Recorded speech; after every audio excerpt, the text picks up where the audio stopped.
Hello, hello, hello. This is your boy Irony Boxing, coming through with this my 43rd live, ladies and gentlemen and ladies. We are going to talk about this thing called boxing. Definitely gonna get into this. We are one day away from. I lost track already. I mean, we have two boxing cards. We have a BKFC, that's bare knuckle fighting championship, and we have UFC 322. So, oh boy. We are going to get into this. First of all, God bless every single one of you. I hope you're having a great day, afternoon, evening, whatever the case may be. All right, so first of all, let's start this show the way we always start this show, which is with the Lord's Prayer. Okay. Just one second. Name of the Father, Son, Holy Spirit. Our Father, who art in heaven, hallowed be thy name. Thy kingdom come, thy will be done on earth as it is in heaven. Give us this day our daily bread, and forgive us our trespasses as we forgive those who trespass against us.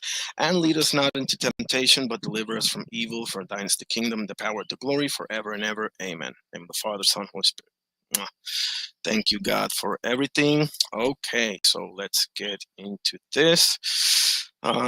First, what should we do first? We should check the news first, right? Yeah, let's do that. Let's start with the Ring magazine. Let's see what they've got to say. Obviously, we saw the the face-off between Conor Benn and Chris Eubank and all the rest of them. There's also a pretty good fight on the undercard of EUBANK vs BENN 2, and that's Jack Catterall. That's Adam Azine versus Kurt Scobie. Be on the lookout for that one. Now, obviously, we got to start with some bad news. Joseph Parker tests positive for cocaine on the day of the Fabio Wardley fight. Oh boy. Says here, former WBO World Heavyweight Champion Joseph Parker failed a drug test for cocaine on the day of his 11th round stoppage defeat by Fabio Wardley, it has been revealed. The 33-year-old was tested by the Voluntary Anti-Doping Agency, VADA, and the adverse analytical finding was revealed on Friday morning per a report in The Sun. Two sources close to Team Parker have conveyed their dismay to the Ring at the findings, for which he has an opportunity to have his B sample tested. In most cases, however, the A and B sample results are identical, and traces of cocaine known as benzoylecgonate. Well, let me put it on the chat because this is a mouthful. This is a tongue twister, right? There's the name right there, benzoylecgonine. Okay. Let's see what else we got. Can be detected in urine for several days after taking the drug, meaning it would have been taken at some stage during fight week. Oh, so he took the substance during fight week at the very least. Now, Joseph Parker is 36-4 with 24 KOs, is said to be currently on holiday, and while eager for redemption after his latest defeat, his manager, David Higgins, told the Ring post-fight there was no expectation on his charge to return for a little while, quote, before this development. The VADA will now hand over their findings to UKAD and the British Boxing Board of Control, BBBC, who oversee doping and punish offenders. Oh boy. Although that's what was my main question here, because is that, I mean, it's wrong, it's against the rules, but is that going to enhance your performance or not? Not that it matters. I mean, if it's against the rules, against the rules, bro. You should get punished. Let me be clear, right? It says here, although cocaine is a recreational drug and not performance enhancing, the Kiwi could potentially face a 2-year suspension. Holy shit. A Queensberry promotion statement read, quote, the Voluntary Anti-Doping Association last night informed all required parties that Joseph Parker returned an adverse finding following an anti-doping test conducted on the 25th of October in relation to his bout with Fabio Wardley. While the matter is investigated further, no additional comment will be made at this time. Well, there you have it, fellas. We'll see. It's not a PED, but it's against the rules, bro. That's it. That's it. So, there it is. David Morrell versus Callum Smith is headed for purse bid. How you doing, Crush the Legend? Great to see you, sir. Appreciate it. What an honor. That's my guy right there. Appreciate you pulling up, broski. What else? David Morrell switches trainers, teams up with Ismael Salas. Yeah, the short list, as I understand, was either Ismael Salas or Abel Sanchez. If you remember, Abel Sanchez was the longtime trainer of Triple G. He also trained Murat Gassiev and others, obviously. Yeah, the chemistry, so to speak, with Ronnie Shields wasn't there. You can tell, right, that Ronnie was giving him instructions, he through a translator, obviously, and Morel was like, nodding his head. And once he went into the ring, he did his thing, basically. So it was, I think it was good for both parties. It was good for David Morel. It was good also for Ronnie Shields, right? So Ronnie Shields is now with who did I see him with? He fought just the other day. Who did I just see him with? Oh shoot, I don't remember now. But the fight that just came in this, I what was the? It wasn't Virgil or Lubin, obviously. It was it Darius Fulgham? Or no, his opponent Stevens. I think it was David Stevens that had Ronnie Shields in his corner. One of the two of that co-main. It was a lackluster fight to say the least, right? But the yeah, it was either DFG Darius Fulgham or David. I think it was David Stevens, his opponent. I just saw him there training him. So props to Ronnie Shields. That's a double OG in the sport. Been there, done it all, and seen it all. So says here, can Jack Catterall recover his ruthless streak against Echo Essuman? Jack Catterall's looking forward to showing the results of 2 months of worth of hard work when he boxes Echo Essuman this weekend. That's the co-main for EUBANK and BENN. Earlier this year, the welterweight made the difficult decision to leave behind his young family and longtime trainer Jamie Moore and cross the Atlantic to join up with Derek Bozy Ennis at his team in Philadelphia. Yeah, man, he's training with Cool Boy Fulton. He's obviously Jerome Butsanis. A bunch of studs there in Philly. They call that Bozy's Dungeon, if I'm not mistaken. So I think Andy Cruz is there as well. I mean, you name it, bro. Bozy is doing his thing, man. Major props to Bozy Ennis. I think he's training Joanne. No, I think it's Reynoso. No, Reynoso is the one training Joanne Lee Feliciano. Sorry about that. More news. What else we got? Under pressure, Conor Benn aims to make it fourth time lucky in 35-year EUBANK feud. Man, we'll see. We'll see. I don't see too much interest in the trilogy for what people are saying. I haven't talked to many UK people. That's what really matters because this fight is obviously taking place in the UK. All of them, so the people in the UK want to see a trilogy if they go 1-1. You know, do they want that? Do they prefer they go their separate ways? Because, I mean, in EUBANK's case, I was speaking with Puro Sur about this. I think it was last night on the panel, and he was saying he doesn't really, even if Ben wins and they're 1-1, he really wants to like see Ben just do his own thing at 47 or 54, whatever it is, you know. For his sake, I hope it's 47.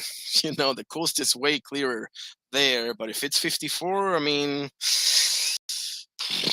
who can we count? Walsh, maybe someone like that, make it a UK fight, or I mean, he's fought in the US before. I don't know if he wants to make a big or try to make a big splash over in the US as well. So if he wants to come to the US, should he fight maybe like a Charles Conwell, maybe like a who else can we? Is Lubin? I mean, Lubin's going up to 60, so forget about that. Actually, let me pull up the rankings while we're at it. Why don't we do that? Let's look for possible opponents for Conor Benn in his eventual 154 run. Okay, Brandon Adams, not really. Brandon Adams deserves a better fight, you know. Israel Madrimov? Ooh, I don't know. That style, bro, can give you hell of trouble. I will say this. Josh Kelly.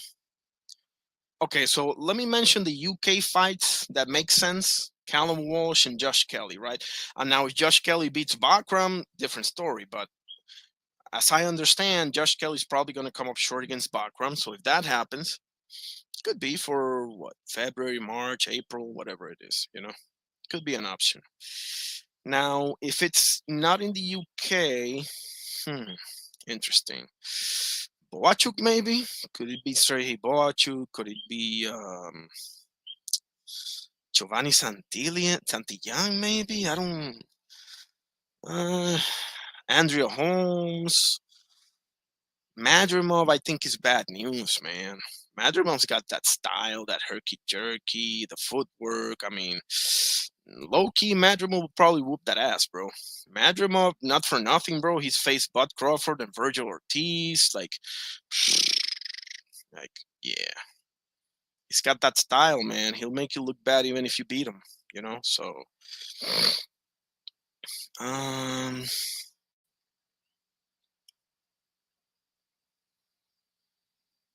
don't know.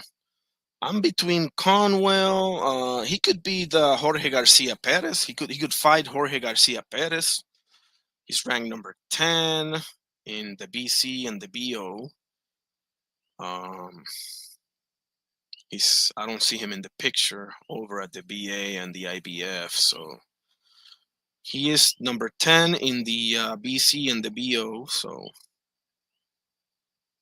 I don't know. Conor Benn, let's look at his ranking. He's number 4 in the WBC at 47. And is he anywhere else? Oh, he's number 6 in the BA. Yeah, that's about it, right? I don't see him in the IBF or the BO. So he's 4 and 6 in the BC and the BA. So if he goes to 54, Jorge Garcia Perez is sitting in number 10 at the BC. Who's at the BA that he can fight?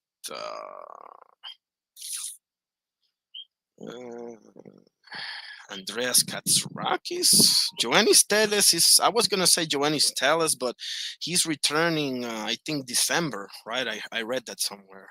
Joannis El Bandolero Teles is, El Bandido, I think it is. Teles is returning on December, so we'll see how that whole thing plays out. But I mean, as far as Conor Benn goes, I mean, if you're going 47, you're already ranked 4 and 6 in the BC and the BA, so it makes sense you go after whoever wins of Raul Curiel and Alexis Rocha. We know they're going to run it back, you know, so whoever wins, you can get him, you can get Mean Machine, you can get Ryan Garcia is the one that most makes sense, but we'll see how that whole thing with Mario Barrios plays out. I don't think that's official yet, but I know that they really want that fight. So, and Oscar's dying for a star, bro. Like Virgil, bro, is in deep shit with the whole Jeron Butsenis situation, and who else? Zurdo Ramirez is in another deep shit with with Chayo Petaya's situation. So, I mean, we'll see, man. Like, but not for nothing, bro. If you're Conor Ben, I think you have options. I think you have some options beyond the Eubank. You know, you shouldn't fight Karen Shukatsian because you're gonna get your ass beaten, in my opinion. Um, Ryan Garcia makes a lot of sense. If Jack Catterall beats Eko Esuman, that might make sense. He's right there. Jack Conor Ben is number 6 and Jack Catterall's number 7 right now at the WBA. In the WBC, Conor Ben is 4 and Jack Catterall is 7. So I can see you fighting. If you lose against Eubank, it does really make sense to call out the winner of Catterall and Esselman. Does it really? What's up, Jay Will? How you doing, broski? Great to see you. God bless. LB, my guy, God bless, bro. Yeah, I went a little bit late today. I apologize, but we're here. We're here. Um, yes, sir. Appreciate my peoples. But yeah, man, Joe Parker popping dirty, man. For COKE. So is it a PED? No, but as I read, bro, he might be facing a 2-year suspension. So golly.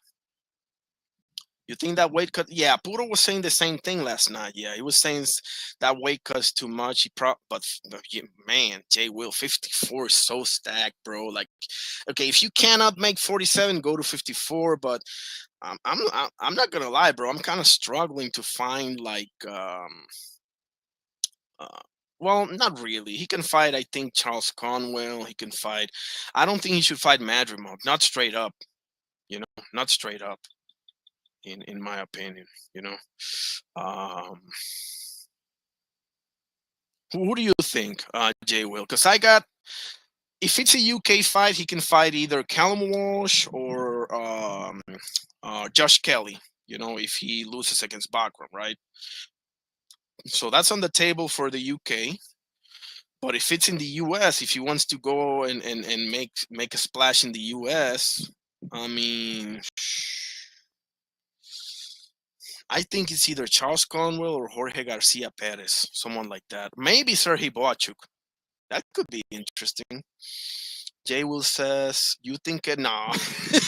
You think Eddie will feed Ben to boots as 50? Man, that will build pop. Okay, that's interesting, Jay Will. Let me think about it." He says, "If they do it in the UK, that would build Boots' popularity even more." That might make sense, but it's a mismatch, bro. Ben, I heard him. Ben, I heard him kept talking about Barrios at 40. Yeah, and Ryan Garcia as well, Jay Will.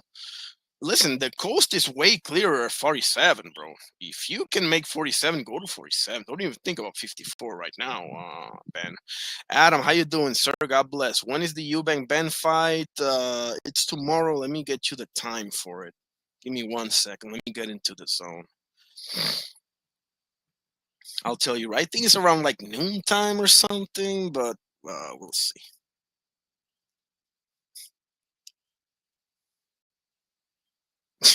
Yeah, Boots destroyed. Yeah, bro, come on. Now Ben on the X was looking like a monster. I mean, an opponent. Well, to be fair, Jay Will Conor Ben doesn't even deserve the fight with Boots. Come on, like, but Callum Walsh might make sense. It's a tricky southpaw. I would go with Josh Kelly. Just me. If you want to do it in the UK, if you want to do it in the US, Charles Conwell, Jorge Garcia Perez, maybe Serhii Boachuk. I wouldn't go after either Brandon Adams or Madrimov. Not right now, bro. That's bad news. Especially Madrimov. Madrimov's got that tricky style, herky jerky, the footwork, the pendulum, the angles. That's horrible news, in my opinion. Um, I would say Tito and his father is a little better. You know, Joe Calzaghe and Enzo Calzaghe was definitely one of the best father and son duos I've ever seen. But there's a lot of them. Sean and Kenny Porter were pretty good. Tito and his father, to me, are probably the best that I've seen. But that, even that, like, I have to think because there's a whole bunch of them, right? Like you have, yeah, I see you and Floyd because Floyd Senior trained them, but Roger, I think, trained them a little bit more time that Floyd Senior did. So doesn't really fit the bill. Even though you can make the case, you can definitely make the case for Floyd. The only thing I would say about that, because to me, Floyd Senior is one of the best trainers of all time, right? And Roger wasn't too bad either. But if I'm not mistaken, Roger was with Floyd a little longer than Floyd. If you remember, Floyd and Floyd Sr. had that whole thing in the gym where they damn near fought each other and they split. And Floyd Sr. trained Oscar for a while. He trained Ricky Hatton for a while. You know, they weren't on the best of terms for a good chunk of time there. So in the case of Joe Calzaghe and Enzo Calzaghe, they were always together. The same for Tito and Tito Sr., the same for Kenny and Sean Porter, the same for, I mean, shit, even Jaron and Bosey, you can put him in there, right? Jaron and Bosey can fit the bill. Um, I think if you're still active, you shouldn't be considered. We need to see the whole body of work when it's done, right? So let's leave Jaron and Bosey out of the picture just for that sake. You know, let's see how that whole thing plays out in the end. You know, if it pans out, then sure, go ahead and put them up there. They deserve it for sure. That they've been going really good. So Loma and Papachenko can also fit the bill. That was a great father and son combo. Oh, hang on a second. Was that Usyk? Is that Usyk and no. I think that's Loman's father, right? Or is it Usyk and it's one of the two? Because one of the two's father trains the other one too, right? Like Loma's father trained Loma and also Usyk, or Usyk's father trained Usyk and also I can't remember which one is. I think it's Loma's father. Um, Adam says, I saw that Murtazalia is fighting Josh Kelly. Yes. I think it's a decent fight also, Adam. It's just, I mean, it's a decent fight for sure, but um, I think, man, how do I say this? I think Bakram deserved a little bit more, you know. I think Bakram deserved just a little bit more. Josh Kelly got a nice record. He has to go to the UK, right? Bakram is gonna have to go to the UK to do that. That's fine. I mean, Brian Norman went to Japan for Jin Sasaki. I mean, that's happened before. You know, I'm not gonna make a big deal out of that. You know, going to the challengers' hometown. You know, that's happened before. But and I don't know, Bakram. We'll see how Bakram is going, bro. Because that inactivity, bro. Nobody wanting to fight you. Everybody making up excuses about rehydration clauses and this and that. We'll see, man. It's been what, a year, a little bit more. So, but Bakram, bro, Bakram should murk that boy, in my opinion. Bakram should murk that boy. Exactly, exactly. At the very least, Virgil. You know. But listen, something tells me that he'll get it eventually. You know. Something tells me, hopefully, he'll get it eventually. You know. Um, but that's bad, bro. That's bad. That's bad that that man, after making the biggest win of his entire career with a belt, come on. Oh, by the way, Adam, it says here, well, it starts at 8:45 a.m. That's when it starts. But obviously, Bannon, you know, the main card, I'm gonna go on a limb here and say that the main card probably starts around 12 noon, right? Because if the whole thing begins at 8:45 a.m., you got about 3 hours for the whole, you know, prelims and this and that. Let's assume most of those make the distance, right? um I'm gonna say probably the main card starts at 12 noon or something like that. Adam, it's gonna be on the zone, of course. uh, Yeah, yeah, no, I feel you, LB. Larry Burns show 420 says he hasn't beat any big names but Tim Sue. Yeah, I mean, he also hasn't had the chance to. That's the problem, you know. Like, it's not like he had, the chance to fight Virgil and he turned it down, and he had the chance to fight Joannis Telles and he turned it down, or you know where I'm going with this, right? Like, he hasn't really had the chance to beat any other big names. Because and the worst one for me is not even Virgil. The worst one for me is Erickson Lubin, bro. You literally won the eliminator, and you went for Virgil because it's a quote unquote more lucrative fight. After saying publicly that you went for Charlo, literally cutting corners to get to Charlo because you wanted the quickest way to a title because you're all about the belts. So you make a complete 180 turn, and you got right there a champion sitting there, starting for a fight. You go through a man, by the way, it got dicey for Lubin in that fight. Andrea Holmes was doing very good for the first half of that fight. So you go through all of that to turn around and go to Virgil, who doesn't even have a belt. And it's not going to have one anytime soon, by the way. So that's the worst one. It's Erickson Lubin. That's sooner than I thought. Nice. Appreciate it. Yep. LB says he overrated. I mean, he is. He is until proven otherwise, right? He got to show. He got to show why he's not overrated. So I feel you, LB. Um, he says Lubin got knocked out standing. I think it is incredible, isn't it? That man was out on his feet, bro. That man was out on his feet, bro. He saw the stars. He saw. I don't know what the hell happened. He's saying he's gonna move up to 60. I don't know that you should fight anymore, bro. I don't know that you should fight anymore, and this is with all due respect. It's only 3 losses, and all three of them, well, two of them came against three of them came undefeated because Fundora was undefeated at the time, right? That was before the Mendoza fight. So yeah, but that third loss against Virgil, bro, he ran through you like a freaking like a wrecking ball, bro. That loss is a career ending type of loss.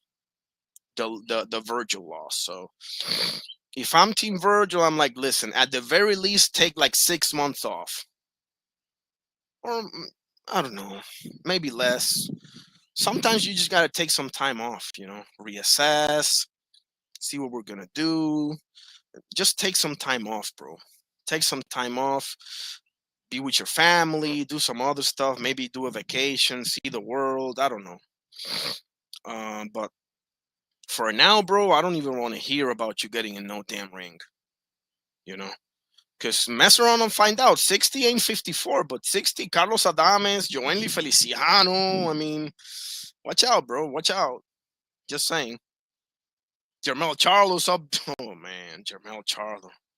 You don't want that smoke again, buddy. LB says Virgil ain't no joke. I just think that he doesn't have too many layers in his game, bro. He's this type of fighter that how do I put it? He's the type of fighter that he is who he is, and he's very good at what he does, but he needs to fight a certain type of style to win. That's what I think of Virgil. He's one of these fighters. He doesn't have many layers to his game. Now, I'm not saying that that's necessarily a bad thing, okay?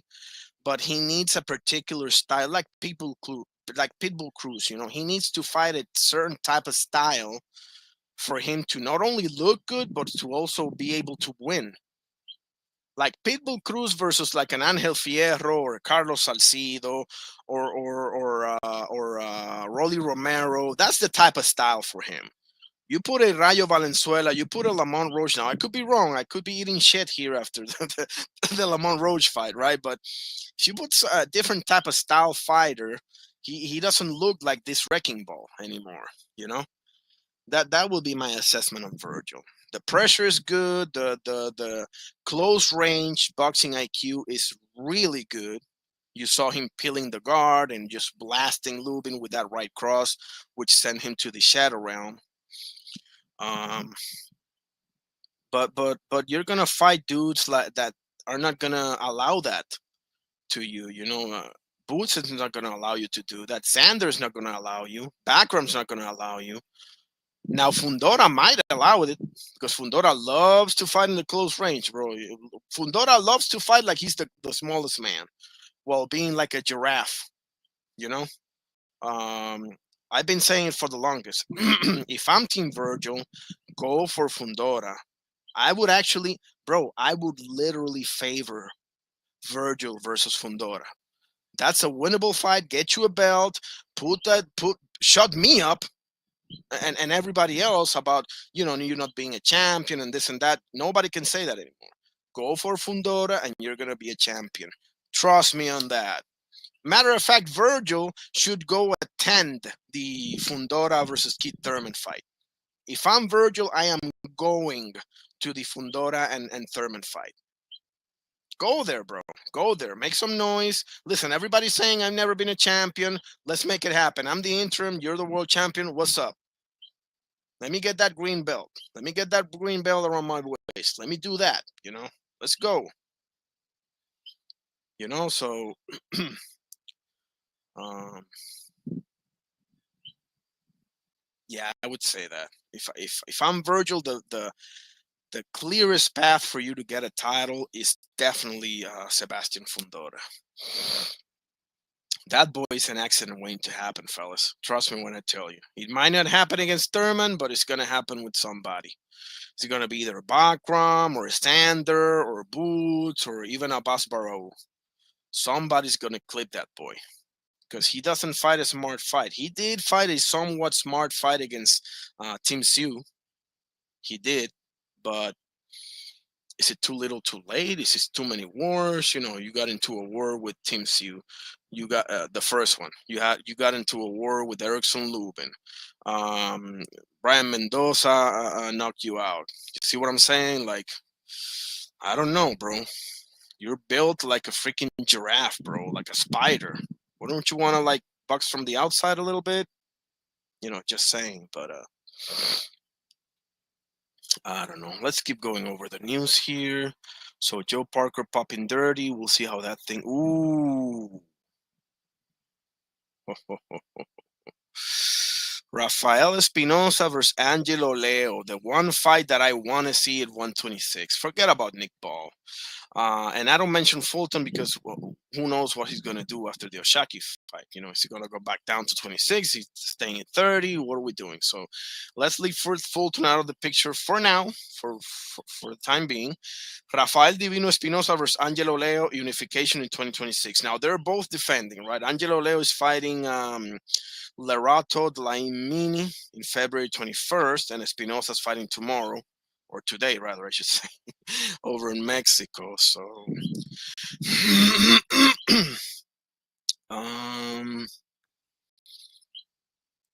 as Mexico's favorite, Rafael Espinosa takes a home country WBO title defense versus Arnold Kegai Saturday, and the IBF champion Angelo Leo accepted a February 21st homecoming title defense over in New Mexico versus South Africa's Lerato Dlamini. The champions are plotting a 2026 unification.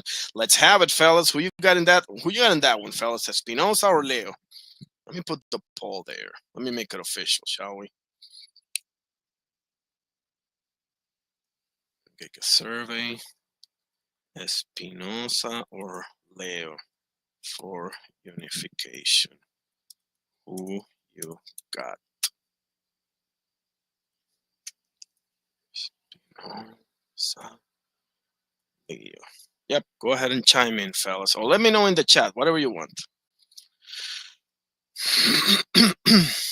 That's a tough one. Because obviously Espinosa is the biggest. Espinosa is like the Fundora or the Hamza Shiras of the division, right? He's what, 6'1" or something like that. It don't make no sense to be that big in that division, but he is. So and Angelo Leo, he hasn't really looked at as good as he looked against Venado Lopez, right? That was an all-time ferocious knockout. So man,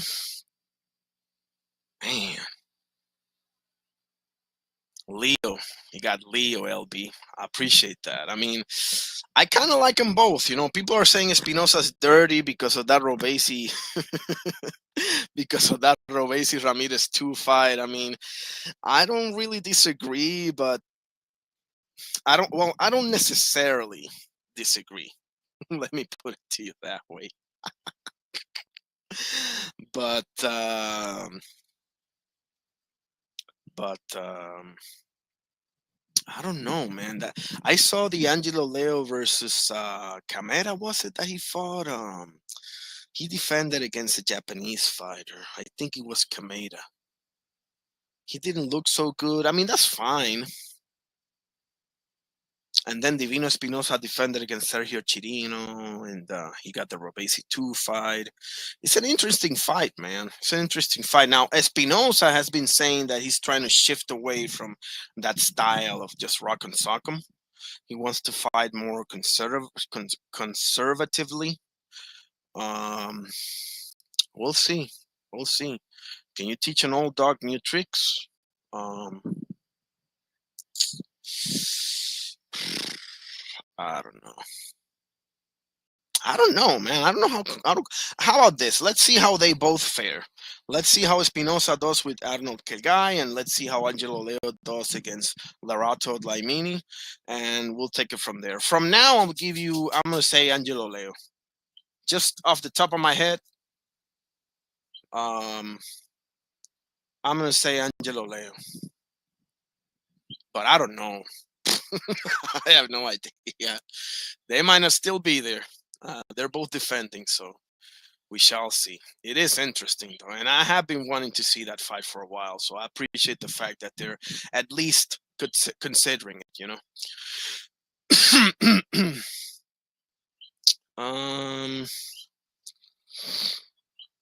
What else we got? Matchroom announced 4 shows to kick off 2026.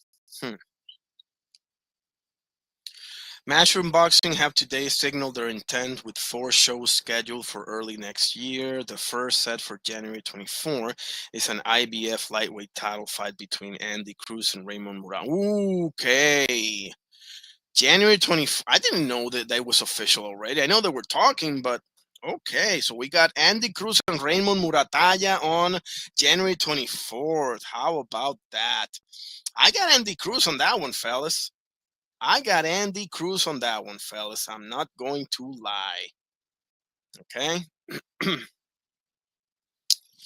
We all got Raymond. I'm not gonna. Not for nothing, bro. I haven't seen too much of Raymond. I saw the Saur Abdullah fight, and I think Raymond Muratai is one of those front runners. You know, it's a dude that will look real nice for the first 5, 6, 7 rounds, and then wane. Kind of like a Madrimov, kind of like a Zab Judah, Caleb Plant type. You know, and many others. Anthony Yard fits that bill as well. I mean, there's a bunch of dudes. I think Andy Cruz has got the goods. The fight that I really want to see and still want to see is Andy Cruz versus Keyshawn Davis, but there are different divisions right now, so that ship has sailed for the moment. Raymond definitely got KO power, LB. I'm not gonna lie. This might be a 50-50 fight because Andy got the boxing, obviously. Raymond got some boxing, and he's a boxer puncher as well. So, damn. For sure, I thought Andy was gonna get him. Now, as I'm like thinking about this, I think it could be 50-50, you know, because Andy Cruz hasn't really. I don't think Andy Cruz has had a big win yet, you know, and it's not like he has 25 fights, you know, but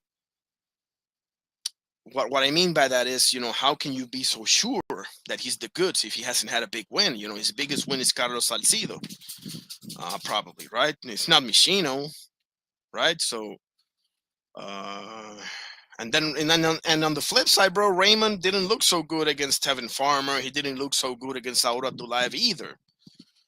So I mean, I'm like, oh man, it is interesting, and I definitely want to see that fight. So I'll just leave it at that. For now, I got Andy Cruz favoring slightly for winning a UD. I don't think Andy will stop him. Um, I mean, I could see like an 11th, 12th round stoppage, but nah, if I had to like bet for an outcome, it would be decision for Cruz, you know. Um, but man, Raymond is not so bad, so you know.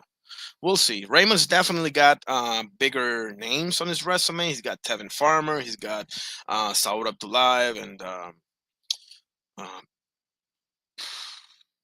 yeah, it's an old Tevin Farmer, and he still gave him hell. But I don't know. I'm not sold on Raymond Murataya. I'm not gonna lie. I'm not sold. I think he's good. Okay, don't get me wrong, but I'm not sold on him.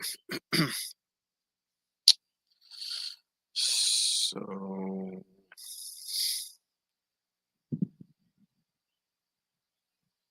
yeah, let's do that. You think so, LB? Man, I love it. I love it. Yeah, you're going for it, bro. Cruz getting whooped, huh? Yeah, I can see that happening. I don't believe it will happen, but I can definitely see that happening. You know, for sure. Um, Let me put the link just in case anybody wants to jump in. Can chop it up for what, 20, 30 minutes or whatever time you got. If it's 5 minutes, good enough for me anyway. But whatever time you got, whatever you want to do is good for me. We got 3 votes on the survey. We got Espinosa 67%, Leo 33%. Oh boy. I mean, I get what you're saying, LB. He is kind of boring. I mean, I think with Bosi, he's a little more interesting, but I see what you're saying. Cubans, for the most part, I mean, you can find a David Morrell here and there. You can find an Oslace Iglesias here and there. But by and large, Cubans, we all know, right? They got that amateur style. They got beautiful foot. He's saying snooze fest fighter. What a hater, LB. What a hater. You're sounding like I sound when I talk about Matt Hardy. But listen, you got a point, bro. The Cubans, they have that stigma, bro. Not all of them, obviously. But that's their style, you know, very amateurish, very not amateurish in a bad sense. I'm just saying it's perfect for the amateurs, right? Um, he's laughing, but I mean, I can't deny that, you know, I can't deny that. Erislan Lara versus Canelo, for example. Listen, I'm not so sure now. I was saying for the longest time, I think Lara beat him, but at the same time, bro, he kind of overdid the whole thing about the footwork, bro. Like, not for nothing, bro. Canelo had to damn near chase that man through the ring, you know. And don't get me started on William Skull, bro. Come on, man. Like seriously. Um, I do like me some Guillermo Rigondo. I do like me some David Morrell. I do like me some Osles Iglesias. But I hear what you're saying. Yeah, their style has been that's the criticism on their style. You know, they overdo the circle in the ring, the footwork. They kind of overdo it. You know, then you're making a fight closer than it should be by overdoing it. Because what is a judge gonna think? The judge is thinking that you don't want to engage. He's seeing Canelo walk up to you and you're circling and circling and circling. It's like, come on, man. Like, you know? So I'm gonna give Canelo the benefit of the doubt. I'm gonna see that fight again. Because it's been a minute since I've seen it. Um but yeah, we'll see. We'll see how they do. It is in what is it? What they say? January, February. Give me a sec. I was reading the news just now. February 21st. Oh no. That's different. January 31st. That's the same day Sander fights. What? Oh man, I'm sorry, Eddie. I'm not gonna be watching that. I'm gonna be at the Coliseum to watch my boy Unification. The following month, on February 21st, England will host another intriguing fight when super featherweights Lee Wood and Josh Warrington clash at the Nottingham Arena. Who's excited for that? Lee Wood versus Josh Warrington, bro. Two legitimate British badasses. I like Lee Wood a little bit more than I like Josh Warrington, personally. Um, obviously, feel free to say the opposite, right? But I do prefer Lee Wood a little bit more than Josh Warrington. What do you guys think of that fight? I think they damn near had the same opponents, right? They both fought Mauricio Lara. They both fought. I don't think Josh Warrington fought Michael Conlan, did he? I'm not sure. But they had some wars, bro. I do think Lee Wood wins as well. Yeah, LB. I think Josh Warrington. I mean, they both been through the ringer. They both been through the wood chipper. So they both been in wars. They both been in picked up bad losses. They both had great wins.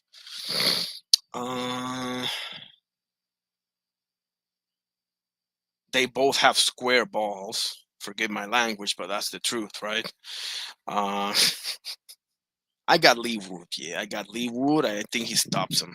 I'm not gonna lie. I can see like multiple knockdown types and like I can see all of that. So yeah, I got Lee Wood. Man, Matchroom is doing their thing, bro. Props to them. Finally, what finally? Isn't it 4 shows? One is I'm sorry. No. Andy Cruz and Raymond Muratay is January 24. January 31st. Oh, okay. That's Bakram versus Josh Kelly. I'm sorry. I misread this thing. January 24 is Cruz versus Muratay. And then January 31st, Bakram versus Josh Kelly. Hey Eddie, what do you have to do this to me? What do you have to do Bakram versus Josh Kelly the same day that Sandro and the boss is fighting? Why do you have to do this to me? I was just starting to like you, Eddie. Anyway, February 21st, Lee Wood and Josh Warrington. And finally, oh boy, on Matchroom, man. February 28th, Mexico's Emmanuel Navarrete, El Vaquero Navarrete, will slug it out with his compatriot Eduardo Sugar Nunez in an IBF and WBO super featherweight title unification at the Desert Diamond Arena in Glendale, Arizona. Holy crap, guys. Oh boy. Navarrete versus Sugar Nunez, guys. Let's hear it. Let's hear it. Actually, let me put it on the let me close this poll right here. 3 votes, 2 for Espinosa, 1 for Leo. Got it. Let me put another poll here. I think this is poll worthy. Navarrete or Sugar Nunez. Navarrete Nunez. Okay, there it is. I'm going to go first and I'm going to say Sugar Nunez. I think Sugar Nunez stops him. I think it's one too many words for Mr. Vaquero Navarrete. Very fan-friendly style, very fan-friendly fighter, very exciting to watch, highly entertaining, never disappoints. He's never been in a boring fight. He's allergic to being in a boring fight, right? Navarrete. But that also comes with a flip side. You make a ton of mistakes out there. You overcommit damn near every time you throw a punch. Your footwork is pretty good, but you're off base half the time. Now, Sugar Nunez is not the most technical boxer either. I think this is who's got more power. Does Navarrete have? I think Nunez has more power, but that's interesting because they both have a lot of technical flaws. They both can punch, and they will both obviously run to the fire, right? So, man, these are 4 great events, bro. Matchroom, listen, Matchroom, I gotta give you your flowers, bro. I have to give you your flowers. I hate the fact that you're doing Bakram and Josh Kelly the same day that I'm gonna see my boy Sander, but it is what it is. Nobody's perfect, right?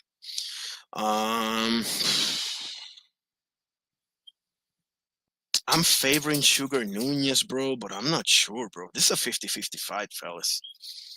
I think this is a 50-50 fight. I'm not gonna lie. This is a 50-50 fight to me. Oh, for sure, Jay will. Yeah, I need to get my I need to talk with guy that I have here. He was able to get me a credential for Matchroom, but this is top rank, so I don't know how that's gonna go down. You know, um, if any of you got any contacts, let me know. But I'm gonna speak to a guy that got me because I covered the Hitchens versus. Actually, you know what? Why don't I just show you? I can show you better than I can tell you, right? So let me show you. Oh shit! Did I put that here or no? Shit! Come on, seriously. Okay, see, this was me interviewing Jalil Hackett. Yeah, that's bro. You see me, but bro, on the inside, I'm dead, bro. I'm so nervous. I interviewed Jalil Hackett on the. I covered the Richardson Hitchens versus Liam Paro fight. That was about a year ago. Um, that's an interesting fight, but Navarrete wins with awkward style. Okay, okay. LB, I can definitely see that happen. Yeah, I'm listening. If I can't get a credential, I'm getting a ticket, whatever. I'm gonna be there. Um, let me share my screen and let me show you guys my interview with Jalil Hackett. You know, hold on. This is me here on the left, bro. I promise you, I am just shaking on the inside. I'm so freaking nervous, bro. My first interview ever. Hi, this is George reporting for Hardcore Boxing News. I'm here with Hackett. How are you doing? Yeah, you probably can't hear anything with the background noise. Apologies for that. Good, thank you. So everything for the fight, preparation, everything good, everything in order? Yeah, I'm excited, overly anxious, this will be my first title defense. I'm looking to go out there and close out the year strong. Awesome. I wanted to ask you this. Your nickname is Major, right? Usually Yeah, Major. His nickname is Major. I wanted to ask him about that. boxing, East, Crusher, the usuals, right? Can you explain to me why you chose Major? My mom chose Major. The day I was born, she put on my birth certificate. Awesome. I love it. I love it. His mom put Major on his birth certificate when he was born. That was awesome. So, is this your first time in Puerto Rico for a fight? Yes. No. Do you feel like differently with the weather? It feels better here than it is at home. It's cold as fuck.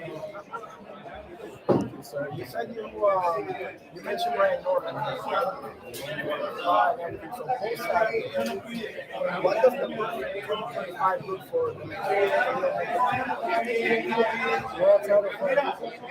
Maybe one fight in between. Definitely one title fight. Man, that was before I got the freaking. Now I have one of those little. How do you call the little microphone ish stuff? But yeah, that's that was my interview with Jalil Hackett, bro. I was so nervous, bro. It was. I just told myself, just do it, bro. Just fucking do it, bro. Enough of the freaking paralysis of the analysis. Enough of that. LB says Hackett good, but he gets hit with. Yeah, he does. Yeah, even with Elijah Vines, it got dicey for a minute there. And I like Jalil Hackett, bro. I actually think he won his fight against Jose Cheito Roman. Over. But yeah, he got the short end of the stick on that one, unfortunately. But I mean, he's on the win column again. He was calling out Sander. Obviously, Sander's going for the unification. So if you're Jalil Hackett, who do we give him? Let's see who we got here. He is in 54, obviously. So I don't see him. I don't. Hold on a sec. Well, I don't see him in. All right, let me take a second here. Okay, I don't see him in the IBF. I don't see him in the BA either. I don't see him in the BC either, right? I'm looking at 54 because that were, well, actually he missed. I think he missed weight for Elijah Vines, so maybe he's at 60. Let's see, ranked at 60 or no? He can't be 147, right? No way. Let's see. No, no, yeah. Well, okay, I don't see him in the top 15 in any. Well, at least in boxing scene, maybe ring has something else, but I mean, get you a Team Sue, get you a somebody like that, yeah, so you can break into the top 15. You know, he better leave Sander alone. I mean, he's shooting for the fence, bro. I kind of respect that. He's shooting for the fence. I kind of respect it. Um, I don't.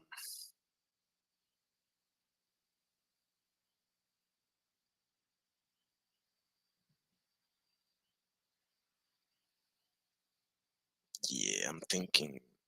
Yeah, maybe fight somebody so you can break into the top 15 and make some noise. We'll see. We'll see. What other news we have here? I mean, this is very good, bro.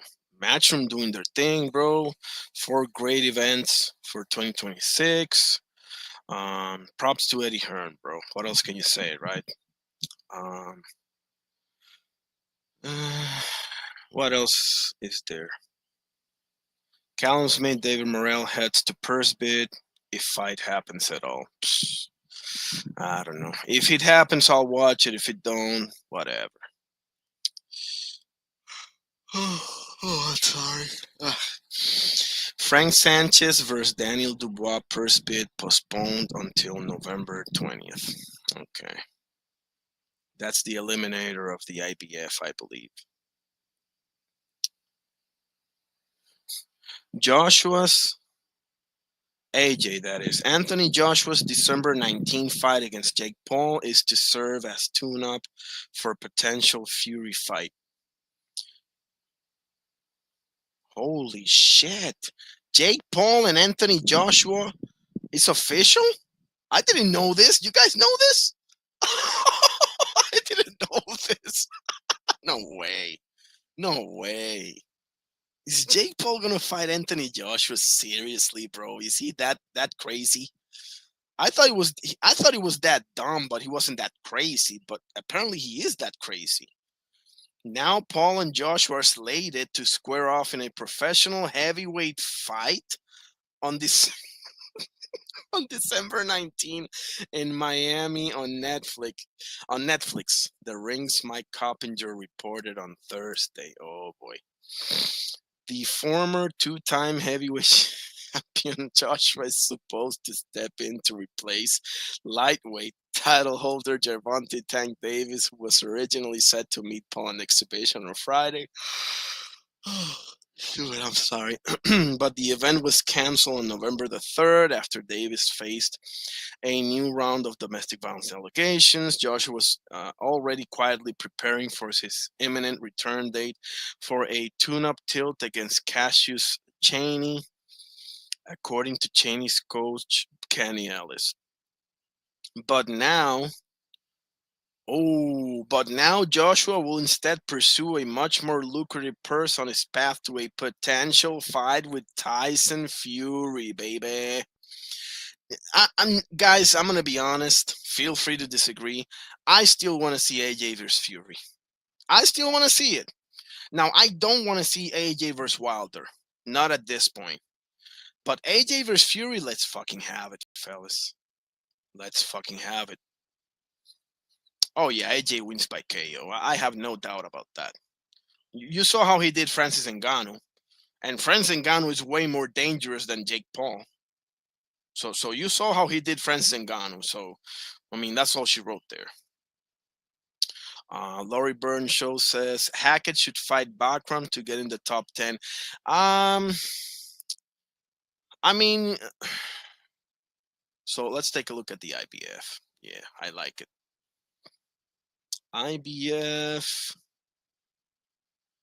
Okay, so the top 10, we have Andriel Holmes, Bakary Samaki, Kawinhin Aguiarco, Nikita Siu, number 7, Brandon Adams, 6, Giovanni Santillan, 5, Callum Walsh, 4, Josh Kelly, 3, and 1 and 2, as usual, nobody there. So if you want to get a backroom, who can you fight? Can you fight Andriel Holmes? Do you take on Brandon Adams, bro? Coming off of a Sergey Boachuk win, is that maybe too much? You know how they say, biting off more than you can chew, or something? Could it be? I mean, let me see who can Jalil Hackett? Because I don't know any of the gentlemen from 11 to 15, right? We got Freudis Rojas, Wendy Toussaint, Ben Mahoney, Klisman Sabner, Simao, and Milan Prat. Get you Andrea Holmes, get you Team Siu's little brother, Nikita, right there. I think he beats Santillan. Santillan is sitting in number 4. I think he beats Santillan. I mean, I'm sorry, he's sitting in number 5. Do you go after Giovanni Santillan? I mean, yes, I agree, LB. He is kind of boring as hell. Yeah, he was doing pretty good against Lubin. First half of the fight ish, but I ain't gonna lie, he's kind of yeah, yes. He would serve him. Yeah, get you a win, get you Andrea Holmes, break into the top 10, get Giovanni Santillan, and all of a sudden you're in the top 5, bro. You in the mix to get you a Bakram or whoever that or Josh Kelly if he wins, or you know. Um,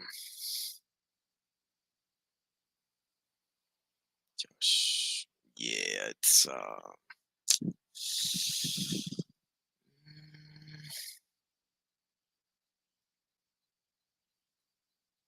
man, it is interesting though.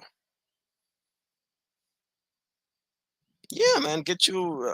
Is there any word on? I haven't heard anything about Jelly. I mean, I heard him call out Sander and all that, but I haven't heard anything. Not much other than that from him, right? I don't think.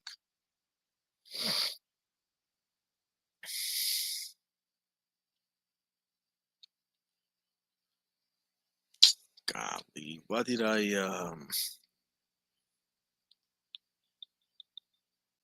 mean, Andrea Holmes. Yeah, do that. Do that. I think. Yeah, I think that's the right one. Yeah, for sure. For sure. Um,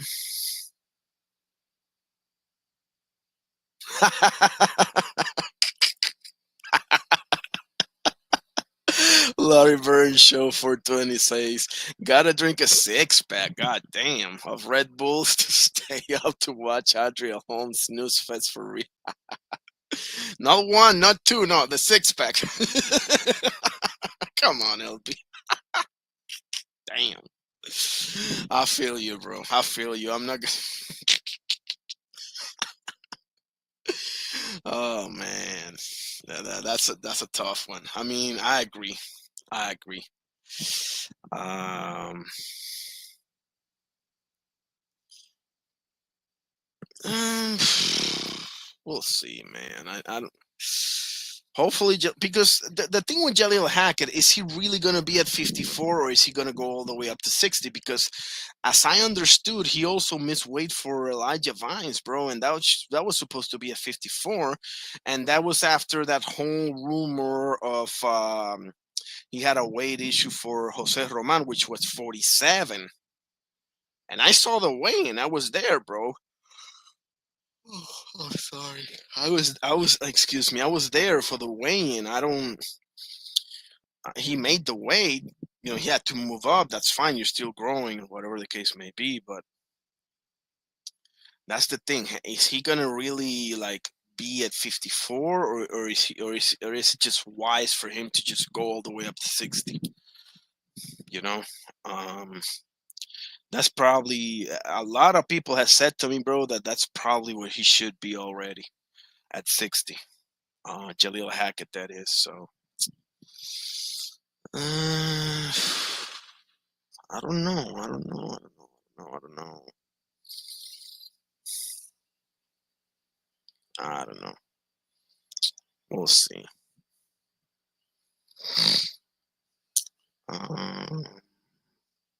What else we got? Let's see. I mean, I guess let me do final predictions for the UFC. We already did them for boxing, right? I think Lorenzo Hon is gonna do his thing at bare knuckle, but Jack De La Maddalena versus Islam Makhachev. Okay, let's keep it on the main card, shall we? Benil Dariush versus Benoit Saint Denis. Okay. Benil Dariush is my guy. I do like me some Benoit Saint Denis. Then Benoit Saint Denis to me has a little better striking than Benil has. Benil to me has the better ground game, even though Benoit ain't no slouch down there either. Um,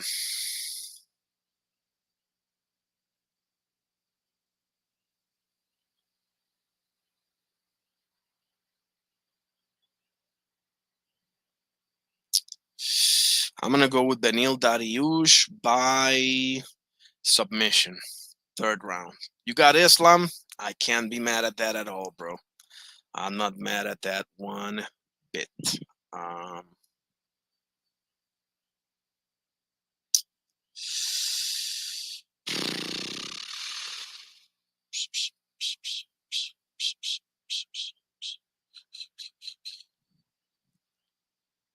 I mean, damn, it's so hard to call.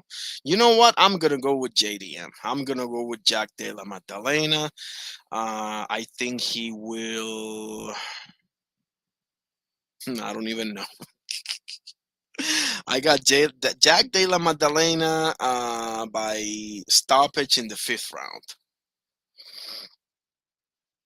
You think Sean Brady beats? I never seen Michael Morales. What do you make of him, LB? Have you seen him? He's undefeated. He's got a bunch of wins, you know. But I never really,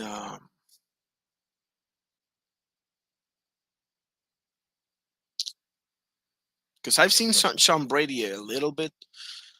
Um, so what do you think about Valentina Shevchenko versus Zhang Weili, LB? What do you think about that? That's a man. That's a hard one to call. You never, me neither. um, okay, first let me ask you this: what about Leon Edwards? You think Leon Edwards still got one more run left in him, or do you think we've seen the best of him already? Um, I'm going to give him the benefit of the doubt. I think he beats Carlos Prates. But Valentina versus Sangway Lee, bro? Oh man, that's that's a rough one, man. That's a rough one. You think that Zhang gets whooped? I can see that happening. I think Valentina is the best striker, female ever in MMA. Some people might think it's Amanda or Holly Holm. That's perfectly fine. I think it's Valentina Shevchenko. Um, let me show you the nastiest KO I've seen of Valentina Shevchenko. That was so nasty, bro.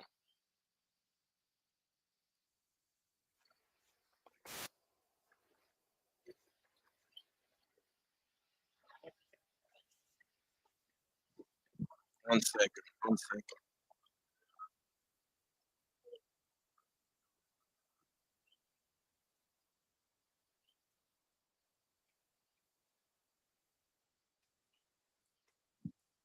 Bro, this was so bad. This was so nasty. Let me show you guys this. First of all, let me put the disclaimer here. Oh shoot, I don't have it here. God damn. Well, hopefully I don't get the crapper. This is a small video, UFC. Don't be a crapper. Let me put it on the banner, okay? No copyright infringement. This is not monetized. This is educational purposes only. Share screen.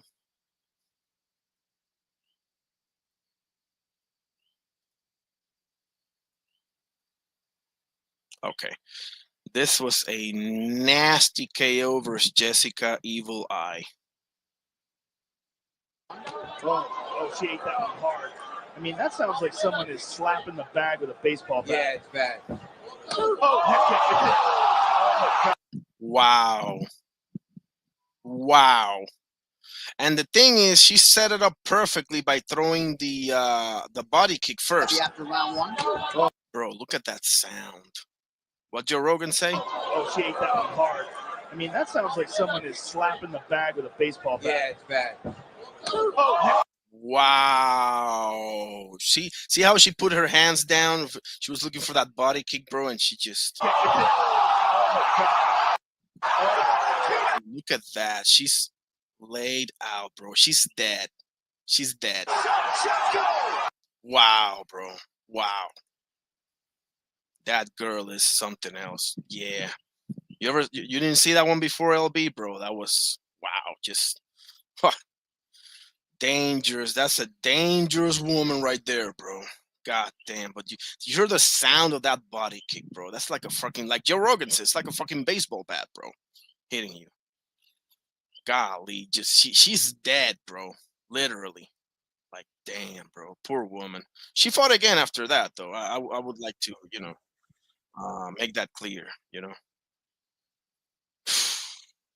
Shit, bro. That's the type of knockouts, bro, that will send shivers down your spine, bro. Like if you're fighting at that division, you're like, I don't know if I want to see that, Yeah, exactly. That's a knockout. That's properly stated. That is a knockout. Like, ain't no referee interference. Ain't no, I don't want to come out of the corner. And no. You are literally out, bro. That's a knockout. End the story. Yeah, that's why she's my goat, bro. Amanda Nunes, with all due respect, never did anything like that. The Chris Cyborg knockout was unbelievable. But this right here, bro, nah, this this is king shit right here, bro. What else we got? Let's see. Oh boy, oh man, I almost forgot. Coach Malachi was sliding. He pretty much put to bed that whole thing about Boots and Virgil and this and that,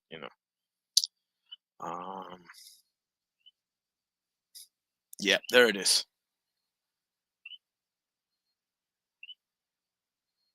Give me 1 second. God damn. Fucking connection is slow as hell. Come on. Give me 1 second.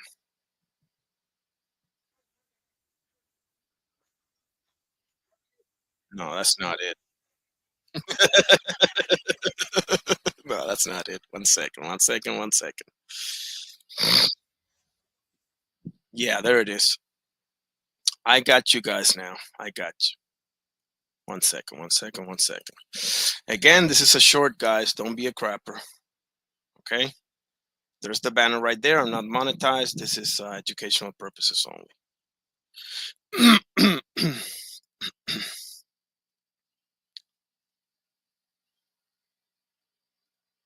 Okay, there we go. Hey, yo, peace to the family.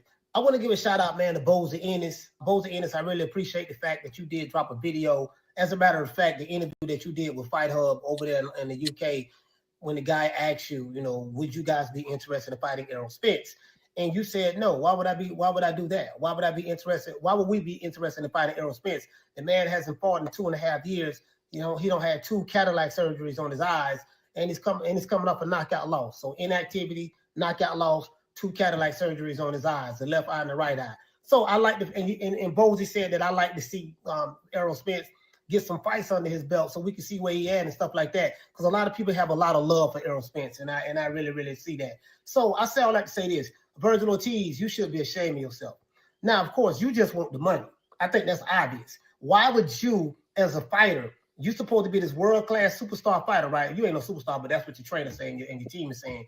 But yeah, you want to fight a guy who's coming off a 2.5 year layoff, a knockout loss, who's had surgery on both of his eyes, and coming off a car accident. That's what y'all said when Crawford fought him. When Crawford fought Errol Spence, y'all said all of these things to discredit him, but yet it's good for you to do it. Say that again, bro. Coming off a car accident. That's what y'all said when Crawford fought him. When Crawford fought Errol Spence, y'all said all of these things to discredit him, but yet it's good for you to do it. Oh, can I get an amen? Can I get a hallelujah, brother? So, again, Virgil Ortiz, your team, I just don't respect your team at this point. Neither do I. I like Virgil Ortiz as a fighter, but your team is a bunch of cowards. And thank you. And it seems like that coward behavior is rubbing off on you. You're looking thank you for money. And I get that, because you ain't getting paid no money like that. So your biggest payday would be Errol Spence. Well, Oscar De La Hoya ain't paying you the $10 million that you said that your team is saying that you want your manager. You want $10 million. Did you make $10 million fighting Erickson Lubin? No.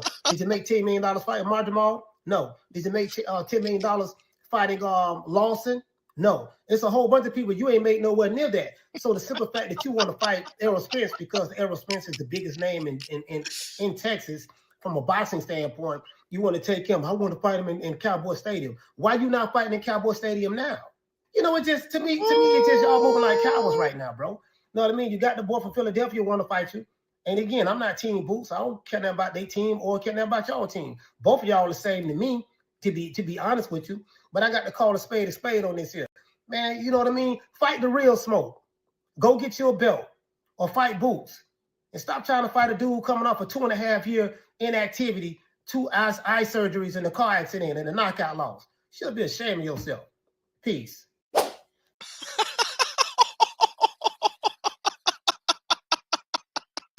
Oh boy. I put the link if anybody wants to have some fun with this one. I'm gonna put this man's link because this man, I love this man to death, bro. That's Coach Malachi right there. I mean, he is just cooking Virgil's ass. Yes, sir. Yes, sir. Yes, sir. I love that, man. Bro, like it couldn't be more obvious, bro. Like seriously. Seriously. Exactly. Exactly, LB. Exactly.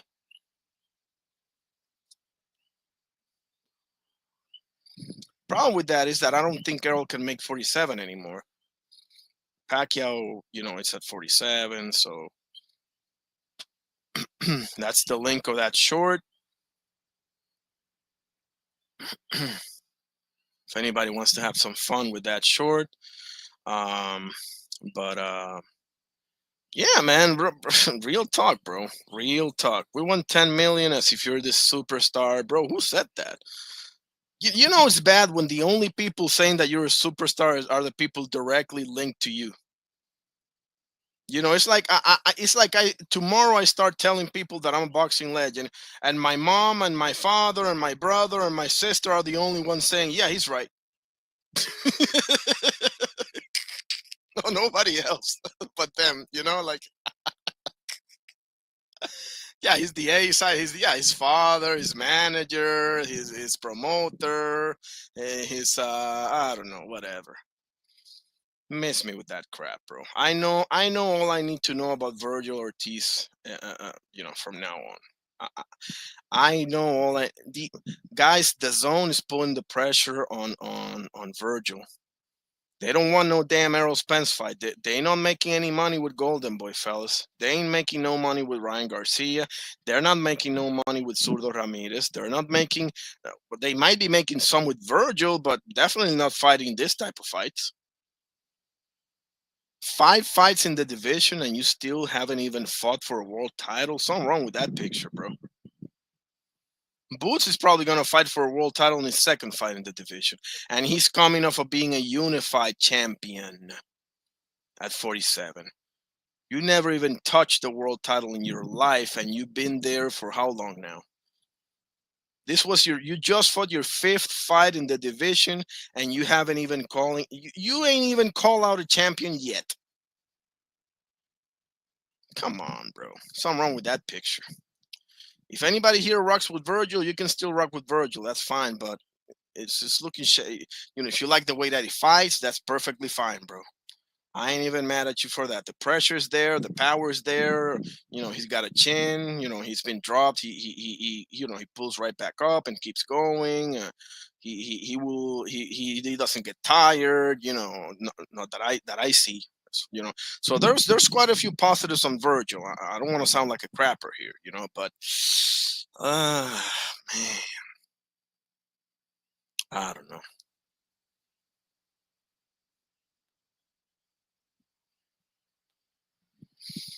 I don't know.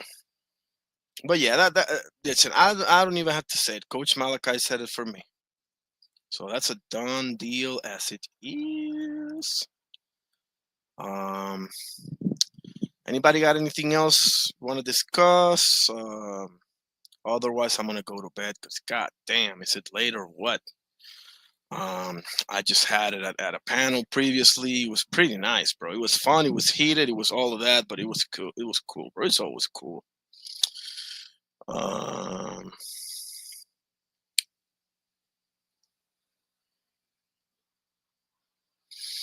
Actually, why don't we do this, huh? Give me 1 second, because I want to address an elephant in the room, right? I want to address an elephant in the room, and that elephant is this right here. Boxing scene, don't be a crapper. I'm just a peasant here, okay? I'm not monetized. This is educational purposes only, okay? Let me put the banner of the... This is the last thing that I'm going to talk... Unless somebody else want to talk about anything else, okay? This is the last thing that I'm going to discuss before I go to bed, and that is what Joe Calzaghe said about Canelo Alvarez that got a lot of people with their panties up in a bun, right? Because if you don't say that Canelo's the best thing since sliced bread, then, you know, you ain't shit, right? So, okay. Share screen right here. Audio. Okay. All right. Okay. Let's watch the actual video, shall we? Instead of putting words in people. Big, you know, is a big gap there. You know,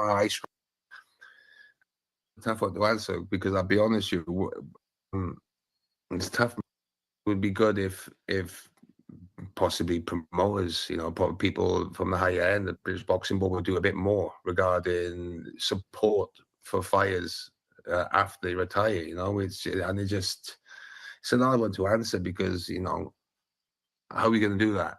You know, and it is tough. You know, it is tough, mate. It's a tough one, but it's just sad that, you know, what do you do afterwards? And me personally, when I retired from boxing, I retired on my own terms, you know. I didn't have to suffer devastating losses, you know, which, bless him, I know affected Ricky, you know. And even though the beautiful, amazing stuff he did, and, you know, he's talking about Ricky Hatton right now, but he's about to get thousands of people that come to America to watch him. He's one of the most loved fighters, you know. People champion, people use that, but he was. Man, he's got that thick Welsh accent, man. God damn.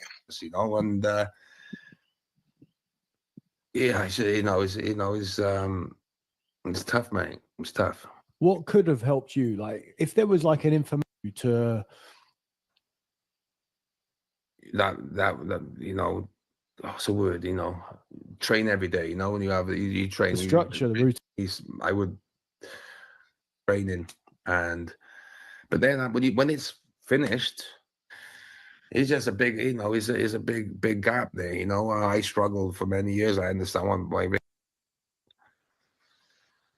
Get help, man. You know, whether it's, you know, it's not sustainable. You know, what happened with me with dad and my mum and this and that. And then let me ask you a couple of boxing ones while I've got you. Okay, here we go. You obviously Terence Crawford. This is almost at the end of the interview, right? So this is like 3 minutes of the interview that they're asking him that question over almost 15-minute interview, okay? So on a 15-minute interview, over 11 minutes was about life after the ring, what happened with Ricky Hatton, what's happening with Josh Taylor, and so on, okay? So here we go. For beat Canelo recently, and that's his only fight at 168. Does that make him a 168-pound great?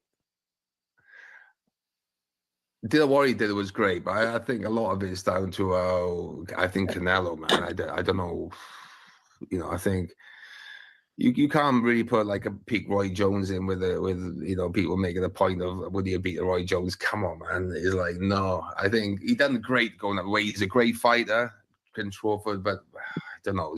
On one fight against the Canelo, I didn't think really turned up that night. I know you can make a point, I suppose, because you just beat Canelo, but I just don't think Canelo's the fighter he was, is he? Judging on that.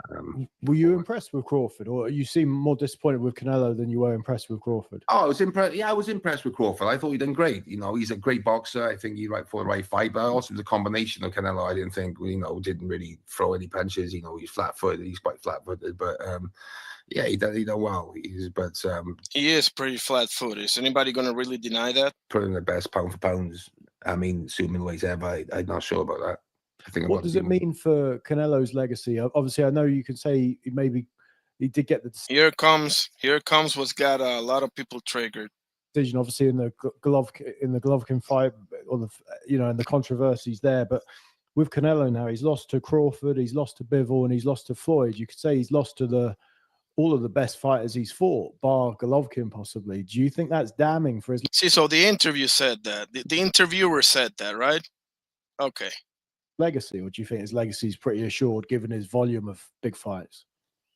Yeah, possibly. Yeah, I think when you look at it, I think I wouldn't put him as all-time great, to be honest, because he had, like you just said, he's lost his biggest fights, but he's still a great fighter. Hold on.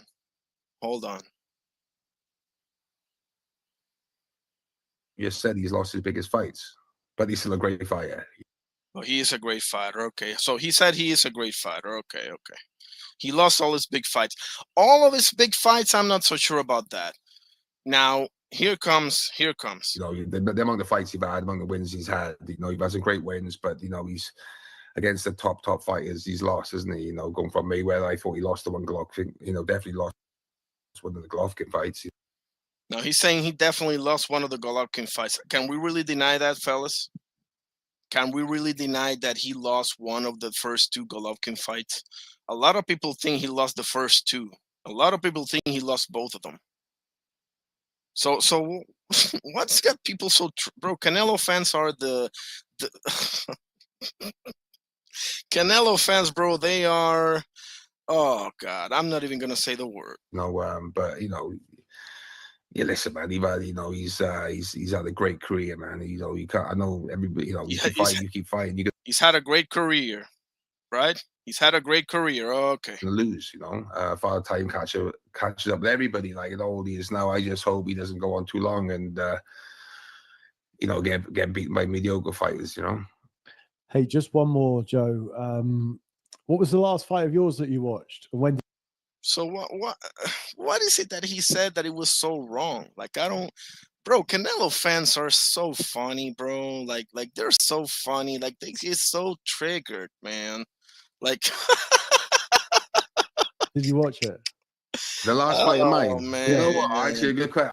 So let's watch that little bit again, right? It's like 2 minutes of him talking. It's like 11, 20 some. And some of that is about Crawford too. So it's not like entirely about Canelo, but whatever. Let's play it once again. Let's hear it. Do you agree? Give it to me straight, guys. Obviously, Terence Crawford beat Canelo recently. And that's his only fight at 168. Does that make him a 168-pound great? What he did was great, but I think a lot of it is down to I think Canelo, man. I don't know.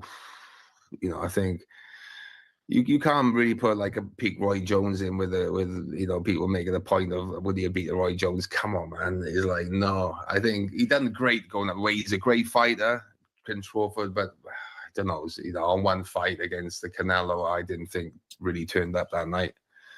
I know you can make a point, I suppose, because you just beat Canelo, but I just don't think Canelo's the fighter he was, is he? Judging on that. Were you impressed with Crawford, or you seem more disappointed with Canelo than you were impressed with Crawford? Oh, I was impressed. Yeah, I was impressed with Crawford. I thought he done great. He's a great boxer. I think he's right for the right fight, but also the combination of Canelo, I didn't think, didn't really throw any punches. He's flat-footed. He's quite flat-footed, but yeah, he done well. Put in the best pound for pounds. I mean, assuming weights ever. I'm not sure about that. think What does it mean for Canelo's legacy? Obviously, I know you can say he did get the decision, obviously in the Golovkin fight, or and the controversies there. But with Canelo now, he's lost to Crawford, he's lost to Bivol, and he's lost to Floyd. You could say he's lost to all of the best fighters he's fought, bar Golovkin possibly. Do you think that's damning for his legacy, or do you think his legacy is pretty assured given his volume of big fights? Yeah, possibly. Yeah, I think even when you look at it, I mean, I think I wouldn't put him as an all-time great, to be honest, because he had, like you just said, he's lost his biggest fights, but he's still a great fighter. Among the fights he's had, among the wins he's had, he's had some great wins, but he's against the top fighters he's lost, isn't he? Going from Mayweather, I thought he lost the one Golovkin, definitely lost one of the Golovkin fights, but yeah, listen, man. He's had a great career, man. You can't. I know everybody. You keep fighting, you're gonna lose. Father Time catches up with everybody. Like all these now. I just hope he doesn't go on too long and get beaten by mediocre fighters. Hey, just one more, Joe. What was the last? I want to know, what did he say that's got Canelo fans' panties up in a bun?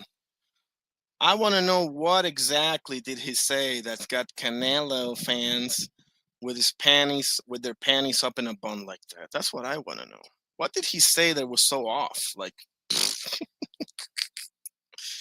okay, he's not an all-time great fighter. You can disagree with that. That's fine, bro. It's his opinion. People need to, man, get thicker skin. Like, damn. That's bad, bro. That's bad. That's about it, fellas. I think that's about it. Anybody got anything else they wanna say, or I'm about to go to bed, bro. I'm spent. I'm done.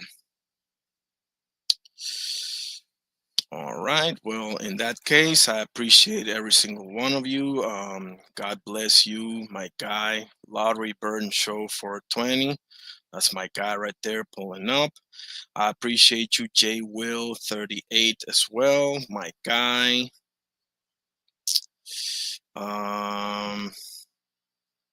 Adam, God bless you, bro. Appreciate you pulling up for sure. And Crush the Legend, Joda Wise, Crush MOC in the building. God bless every single one of you. Let's end it as usual with the Lord's Prayer. In the name of the Father, Son, Holy Spirit. Our Father who art in heaven, hallowed be thy name. Thy kingdom come, thy will be done on earth as it is in heaven. Give us this day our daily bread, and forgive us our trespasses as we forgive those who trespass against us. And lead us not into temptation, but deliver us from evil. For thine is the kingdom, the power, and the glory forever and ever. Amen. In the name of the Father, Son, Holy Spirit. Thank you, God, for everything. Love you very much. Canelo's still a beast, bro. Canelo is still a beast for sure. All right. God bless every single one of you. I hope you're all had a great week, and I hope you have a great weekend. Definitely going to be calling the fights tomorrow. I don't know that I'll be able to call the EUBANK and BENN fight in its entirety, but I'll definitely be able to call the UFC. Hopefully, I'll be able to call the BKFC as well. So definitely be on the lookout for that, fellas. Until next time, this was your boy Irony Boxing. We shall see you soon. Peace out.